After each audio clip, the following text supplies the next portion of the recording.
स्वाध्यायः परमः। Doctor Baba Saheb Ambedkar open university.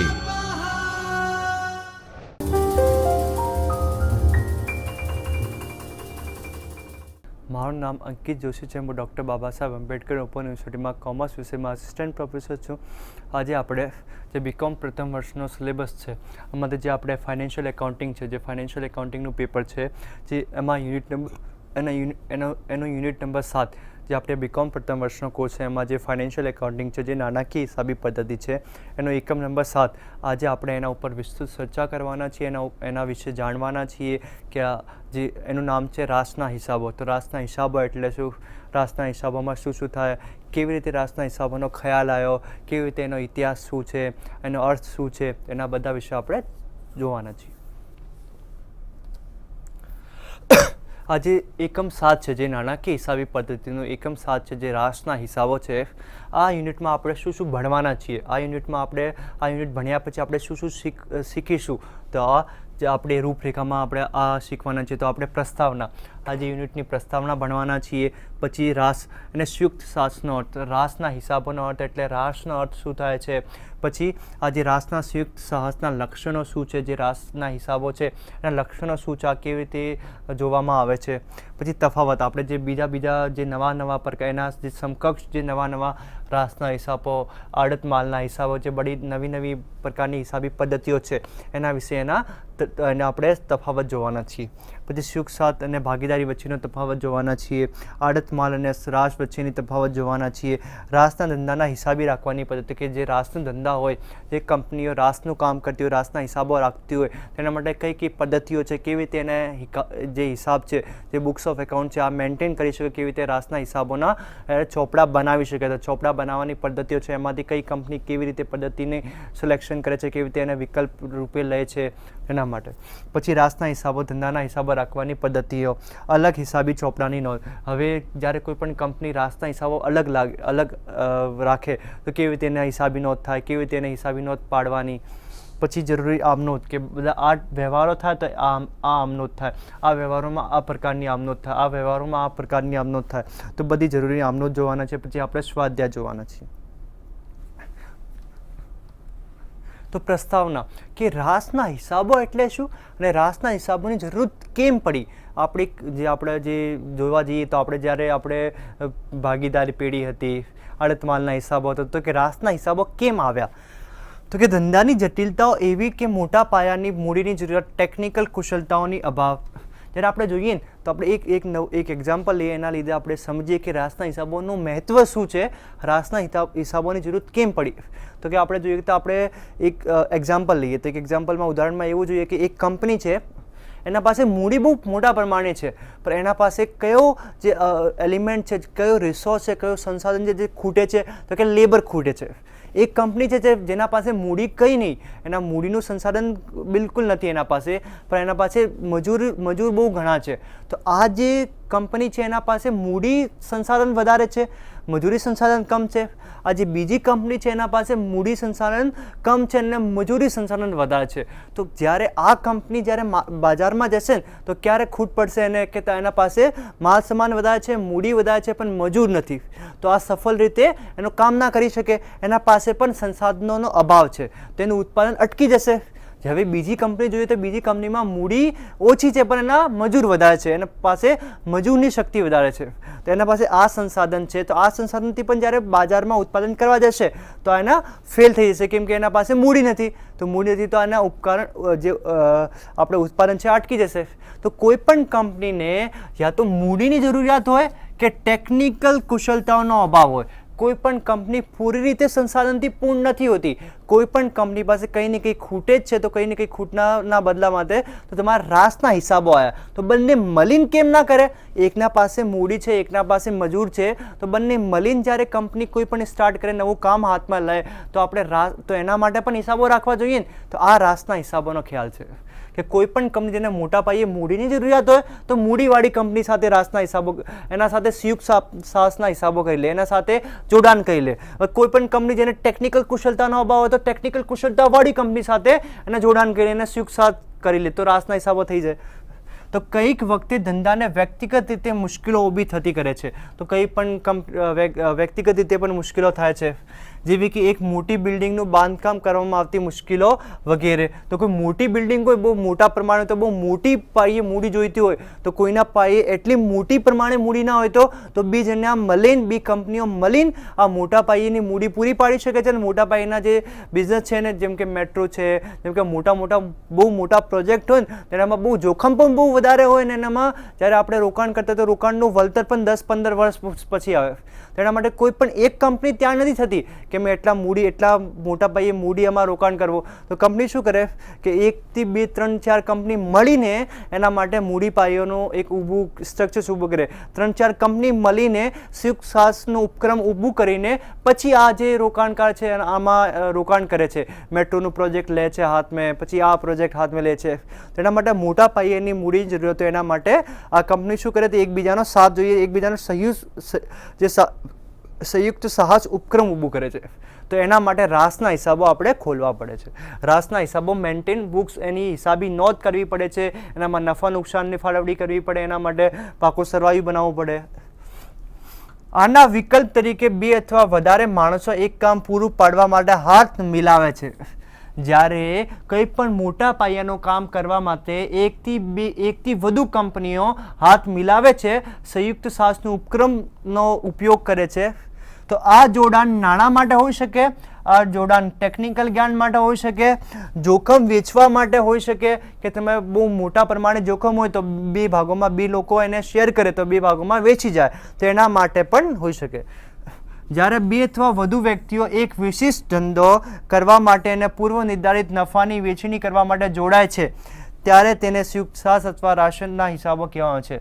તો રાસના હિસાબો કોને કહેવાય છે અને સંયુક્ત સાહસના હિસાબો કોને કહેવાય છે?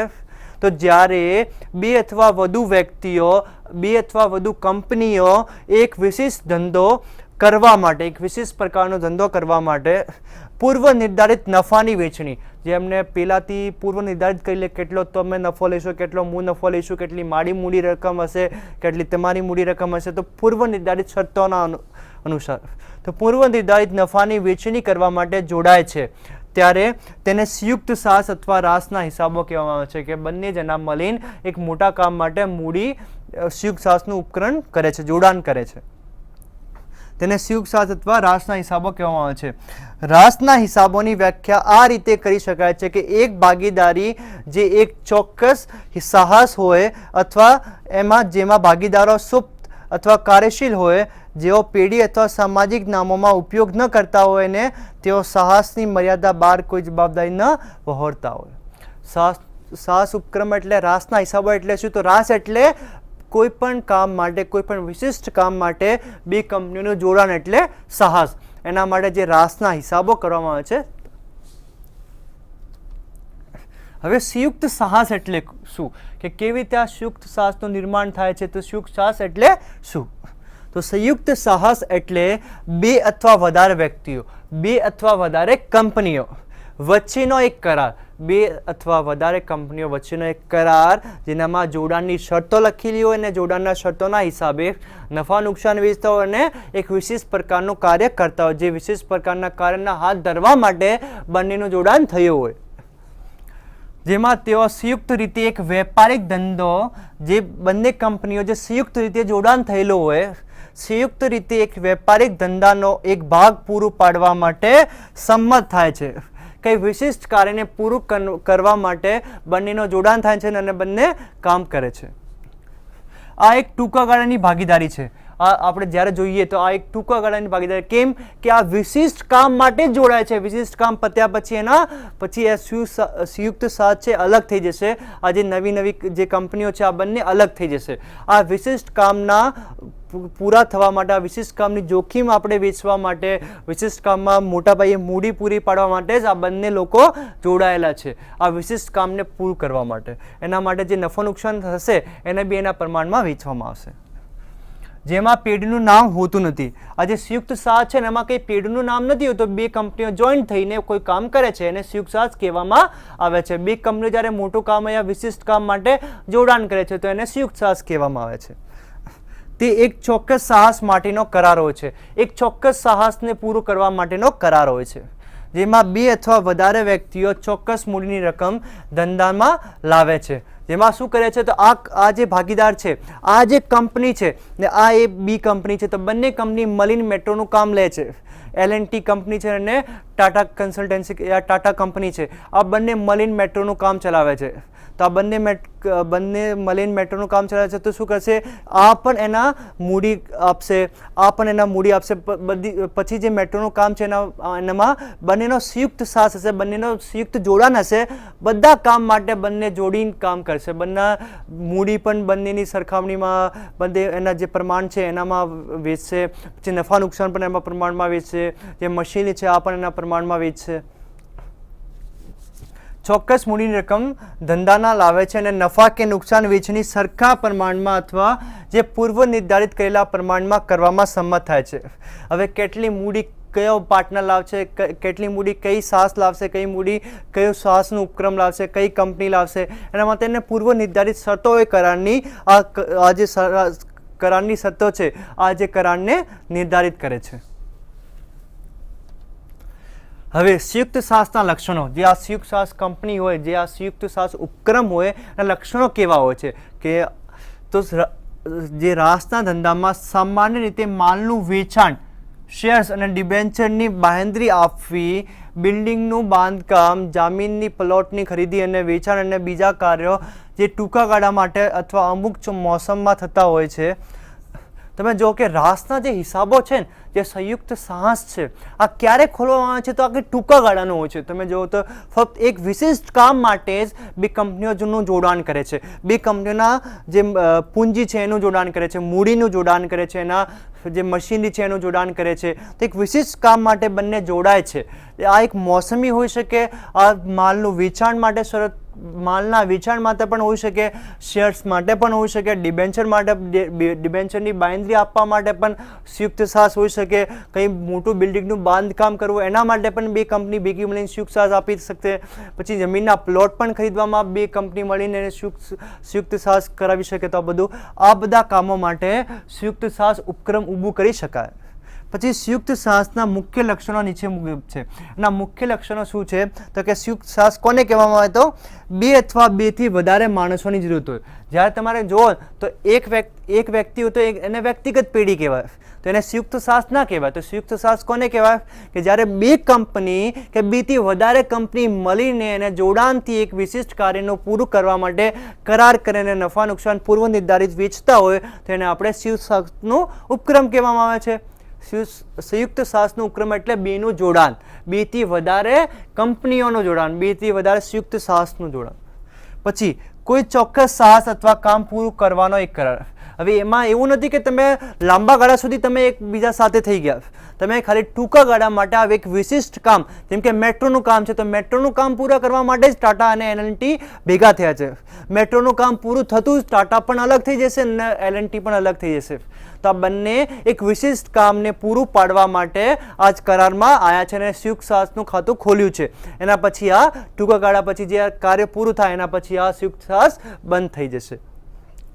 સંયુક્ત સાહસના ધંધાની પેઢીનું ચોક્કસ નામ હોતું નથી. હવે જ્યારે તમે સંયુક્ત સાહસની વાત કરો તો એના પણ કોઈ નામ નથી હોતું. સંયુક્ત સાહસ હોય તો આ 2 કંપનીના જોડાણથી એક વિશિષ્ટ કામ કરવામાં આવે છે, તો કોઈ સંયુક્ત સાહસ કંપની હોય તો એનું કોઈ નામ નથી હોતું.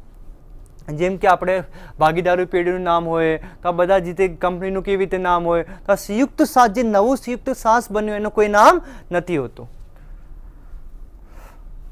હવે તે ટૂંકા ગાળાના સમય માટે હોય છે. તમે આ એક બહુ મહત્વપૂર્ણ લક્ષણો છે કે આ ખાલી ટૂંકા ગાળા માટે જ બનાવવામાં આવે છે. આ એક કરાર છે અને કરાર મુજબ 2 કંપનીઓ જોડાય છે અને ટૂંકા ગાળાના જે કામ છે એને પૂરું કરીને બંને કંપનીઓ અલગ થઈ જાય છે. આ કરાર જે તે ચોક્કસ કામ પૂરું થવાથી આપોઆપ રદ થઈ જાય છે. આ જે કરાર છે, આ કરાર એક કરાર છે ને જે આપણે સંયુક્ત સાહસનો ઉપક્રમ કહીએ છીએ. આ જે કરાર છે આપણે એને સંયુક્ત સાહસ કહીએ છીએ. તો જ્યારે આ કામ પૂરું થઈ જાય તો કરાર આપોઆપ રદ થઈ જશે અને આ જે સંયુક્ત સાહસ છે આપોઆપ અલગ થઈ જશે. આ એક કામ ચલાઉ ભાગીદારી છે. આ શું છે? એક કામ ચલાઉ ભાગીદારી છે. જે કામને પૂરું કરવા માટે ભાગીદાર બન્યા છે, કામ પૂરું થયા પછી ભાગીદારી ખતમ. સંયુક્ત સાહસના વ્યક્તિઓ પૂર્વ નિર્ધારિત પ્રમાણમાં નફા નુકસાનની વહેંચણી કરે છે. હવે જે સંયુક્ત સાહસના જે ભાગીદારો છે એ બી સી ડી કંપની જેટલી કંપની છે એનો વચ્ચે એક કરાર થાય છે. આ કરારમાં જે પૂર્વ નિર્ધારિત જે એની શરતો હોય એના મુજબ જ કામ કરવામાં આવે છે. કહે છે કે એ છે આ 30% મૂડી લાવશે, બી છે આ 20% મૂડી લાવશે, સી છે આ 50% મૂડી લાવશે. તો જે શરતોના આધારે કરાર થયો હોય એના લીધે એને શરતો પૂરી પાડવી હોય અને જે નફા નુકસાનની જે વેચણી છે ને આ જે પૂર્વ નિર્ધારિત જ હોય છે અને જે મૂડીનું પ્રમાણ હોય એના ઉપર નિર્ધારિત હોય છે. પછી સરખા પ્રમાણમાં નફા નુકસાનની વહેંચણી કરે છે. જ્યારે જે મોટા ભાગે આ જોવા મળે કે જ્યારે બધા લોકો મૂડી પણ સરખી સરખામણીમાં આપે છે સંયુક્ત સાહસને અને જે નફા નુકસાન છે એની વહેંચણી પણ સરખામણીમાં બધા સમાન કરે છે. સંયુક્ત સાહસ વ્યક્તિઓ પોતાનો ખાનગી ધંધો કરી શકે તેવી છૂટ હોય જો અગાઉથી આ પ્રકારની સંમતિ હોય. ત્યારે તમારે જ્યારે સંયુક્ત સાહસમાં આવો ને તો જ્યારે L&T અને ટાટા આ બંને મળીને મેટ્રોનું કામ ચલાવે છે તો આ બંને મળીને આને સંયુક્ત ઉપક્રમ છે. આ જે મેટ્રોનો પ્રોજેક્ટ છે, આ જે મેટ્રોનો કરાર છે એના માટે બંને મળ્યા. પછી L&Tનું એનું અલગ પણ કામ ચાલુ કરી શકે છે અને ટાટા છે ને એનું અલગ રીતે પણ કામ ચલાવી શકે છે. આ એક અલગ કંપનીઓ આ એક વિશિષ્ટ કામ માટે જ આ બંને કરાર કરીને એક મળ્યા છે. તેના માટે આ બંને અલગ રીતે પણ એનું કામ ચલાવી શકે છે. હવે સંયુક્ત સાહસ અને ભાગીદારી તેમજ આડત માલ વચ્ચેનો તફાવત. હવે જ્યારે આપણે જોવા જઈએ કે સંયુક્ત સાહસને આપણે અર્થ સમજ્યો કે સંયુક્ત સાહસ એટલે શું કે બેનું જોડાણ, બે કંપનીઓનું વિશિષ્ટ કાર્ય માટે જોડાણ એટલે સંયુક્ત સાહસ. તો આપણે ભાગીદારી પેઢી છે તો ભાગીદારી પેઢી અને સંયુક્ત સાહસ વચ્ચેનો તફાવત શું? ભાગીદારી પેઢી કોને કહેવાય કે ભાગીદારી પેઢી છે એના વચ્ચે શું તફાવત હોય આપણે સંયુક્ત સાહસના સરખામણીમાં? તો ભાગીદારી તો કે ભાગીદારી પેઢીનું નામ હંમેશા હોય છે. તમે જો કે ભાગીદારી પેઢી તો L&P પે કંપનીની ભાગીદારી, આશીષ કંપનીની ભાગીદારી, તો એક ભાગીદારી પેઢીનું ચોક્કસ નામ હોય. આ એક ચોક્કસ નામના આધારે ભાગીદારી પેઢી બનેલી હોય. બધા ભાગીદારો મળીને જે ભાગીદારી પેઢી બનાવે એની નોંધણી કરાવી પણ શકે ફરજિયાત અને ના પણ કરાવી શકે એના ઉપર નિર્ભર કરે ભાગીદારો ઉપર. પણ ભાગીદારી પેઢીનું એક ચોક્કસ નામ હોય કે L&T ભાગીદારી, લાલવાની ભાગીદારી, એક ભાગીદારીના નામના થ્રુ આ ભાગીદારીનું કામ ચલાવે છે. તો એના માટે એક ચોક્કસ નામ હોય ભાગીદારી પેઢીનું. પછી તેમાં પેઢીનું નામ હોવું જરૂરી નથી. હવે જ્યારે સંયુક્ત સાહસનું કામ કરીએ તો સંયુક્ત સાહસનું કોઈ નામ નથી હોતું કે A લિમિટેડ કે B લિમિટેડ કે બી સંયુક્ત સાહસ કે એવું કોઈ નામ નથી હોતું. સંયુક્ત સાહસ શું છે તો કે ખાલી કરાર છે. બંને કંપનીઓ એના સંસાધનો મળી જુલીને આ કંપનીનું વિશિષ્ટ કામ પૂરું કરવા માટે કરારમાં આવે છે અને નફો નુકસાન વેચતા થાય છે. તેના માટે હિસાબી નોંધ તો રખાય પણ એનો એક નવું નામ નથી હોતું. આ બંને કંપની જે જુદી જુદી હોય ને આવે એક સંયુક્ત સાહસનું ખાતું ઓપન કરે, એક સંયુક્ત સાહસ ઉપક્રમનું કામ ચાલુ કરે તો એના માટે એનું કોઈ નવું નામ હોતું નથી. અને ભાગીદારી પેઢીનું જ્યારે ભાગીદારી પેઢીનું શરૂઆત થાય તો એના એક ચોક્કસ નામથી શરૂઆત થાય. તે પેઢી સતત ચાલતી હોય. હવે તમારે ભાગીદારી પેઢી જુઓ ને તો ભાગીદારી પેઢી સતત ચાલતી હોય. આ કામ છે જ્યારે તમારે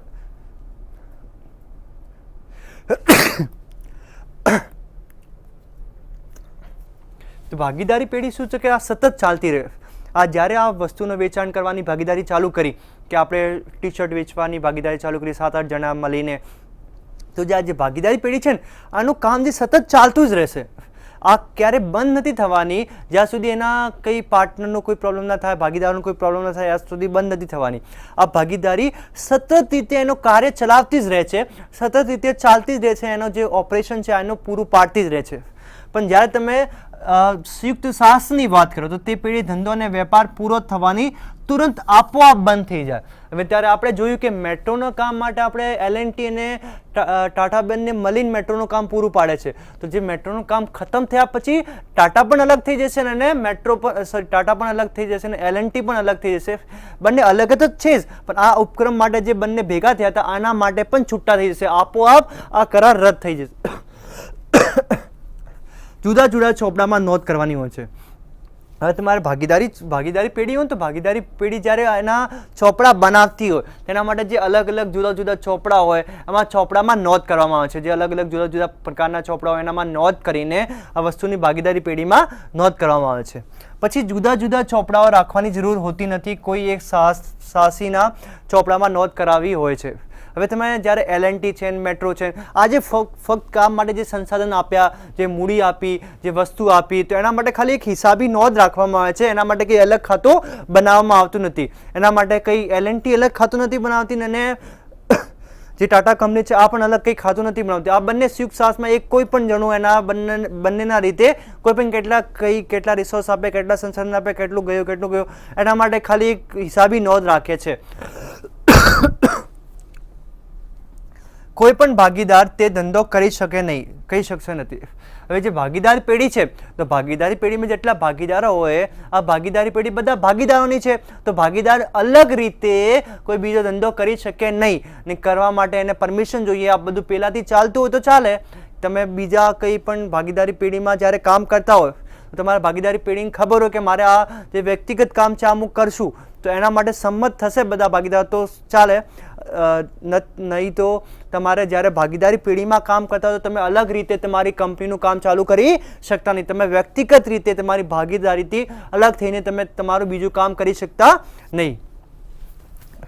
સંયુક્ત સાહસમાં સાહસીઓ વ્યક્તિગત રીતે આ ધંધો કરી શકે છે. હવે તમે જ્યારે મેટ્રોનું કામ હાથમાં લેવાયો, તો L&T અને ટાટા બંને જણા મળીને હાથમાં લીધું. તો L&T અને ટાટા જ્યારે મેટ્રોનું કામ પ્રોજેક્ટ બનાવે તો બંને બંધ નહીં થઈ જવાના.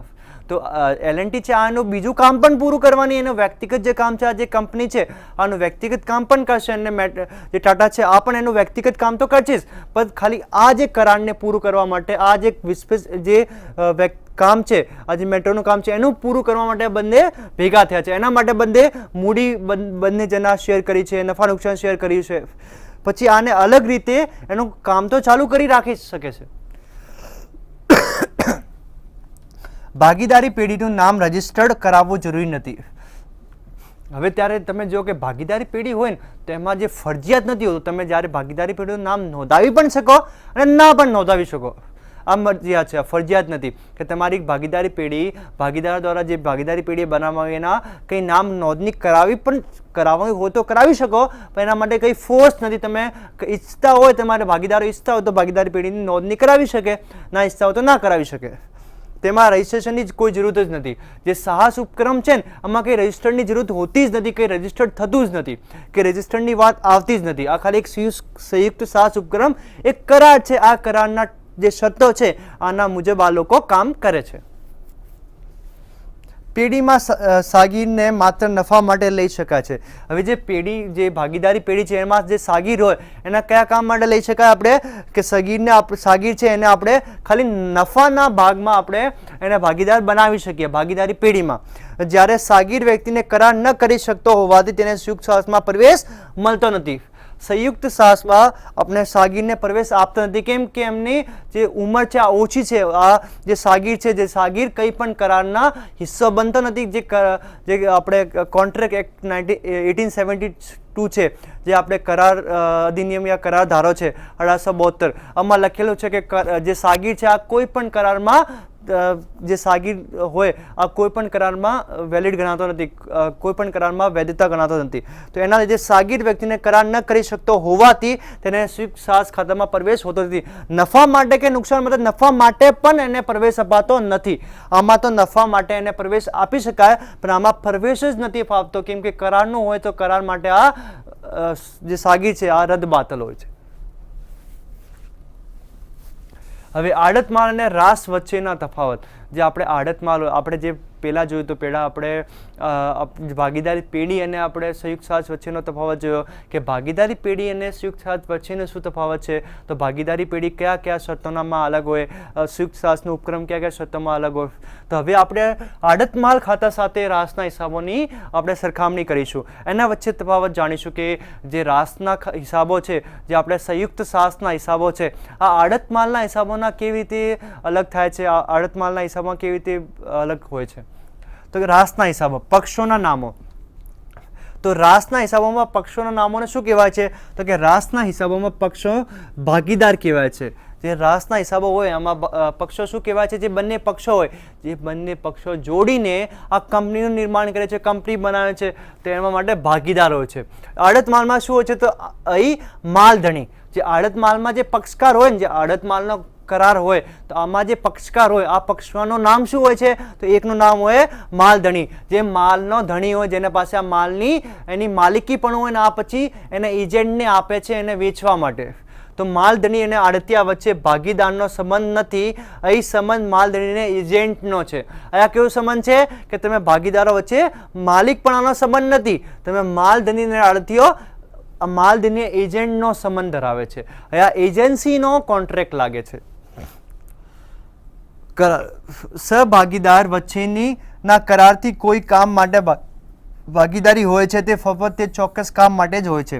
હવે ત્યારે તમે સંયુક્ત સાસમાં જોઈએ તો સંયુક્ત સાસમાં શું થાય તો કે સંયુક્ત સાસમાં ખાલી આ એક ચોક્કસ કામ માટે જ બંને ભાગીદારો મળે છે. આ ચોક્કસ કામ પૂરું કરવા માટે જ બંને ભાગીદારો બને છે. અહીં આડતિયા અને માલધણી તરફથી માલ વેચે છે. અહીં એજન્સી માટે કરારના મુદ્દા અમલમાં આવતા હોય છે. અહીંયા કયા મુદ્દા અમલમાં આવતા? જે એજન્સીના કરારો છે આમાં લાગે છે. આડત માલમાં એજન્સીના કરારોના શરતો નિયમો લાગુ પડે છે.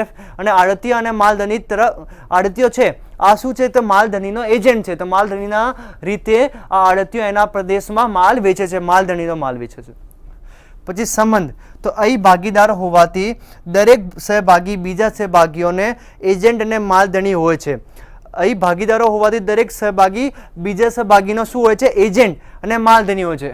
તો આ એ કંપની છે અને બી કંપની છે. તો એ કંપની છે આ સહભાગી છે અને બી એજન્ટ છે. જ્યારે બી સહભાગી થઈ જાય ત્યારે એ એજન્ટ થઈ જાય. તો આ બંને વચ્ચે સહભાગી અને એજન્ટનો આપણે કરાર લાગે છે. આમ સહભાગીઓ પોતે અને બીજા સહભાગીઓ માટે માલ વેરો છે. અહીં ભાગીદારો પેઢીના આમાં જ્યારે આડત માલમાં તો અહીં આડત માલમાં માલધણી અને આડતીઓ એજન્ટ હોય છે. અહીં આડતીઓ માલધણી તરફથી માલ વેચે છે. અહીં એજન્સી માટે કરારના મુદ્દા અમલમાં આવતા હોય છે. અહીંયા શું થાય કે અહીંયા માલધણી હોય ને તો માલધણીને જ્યારે વસ્તુ વેચવી હોય તો માલધણીને જ્યારે વસ્તુ વેચવી તો માલધણી શું કરે?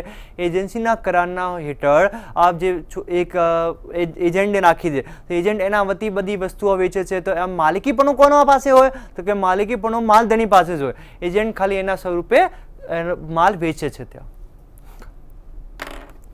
આજે આપણે જે રાસના હિસાબો છે એમાં રાસના હિસાબો કયા માટે કરવામાં આવે છે, સંયુક્ત સાસના હિસાબો એટલે શું, જે રાસના હિસાબો છે એમાં કયા કયા પક્ષકારો હોય તો સહભાગીઓ હોય. પછી આપણે જે રાસના હિસાબો છે તો રાસના હિસાબોના લક્ષણો જોયા, રાસના હિસાબો કેવી રીતે કરાર કરવામાં આવે છે. રાસના હિસાબો એક વ્યક્તિગત ના હોય, આ એક સંયુક્ત સાસના ઉપક્રમ હોય છે. તો આના બધું જે આપણે વિસ્તૃત ચર્ચા કરી આજે વિસ્તૃત ચર્ચા કરી એના માટે આજે આડતમાં અને રાસનો તફાવત જોયો. એના પહેલાં આપણે જે રાસના હિસાબો છે એને ભાગીદારી પેઢી વચ્ચે તફાવત જોયો. તો આપણે આજે ઘણું બધું શીખ્યું. આજે ત્યાં સુધી રાખીશું. જે આગળના લેક્ચરમાં આપણે એનાથી આગળ ફરીથી કન્ટિન્યુ કરીશું. ધન્યવાદ.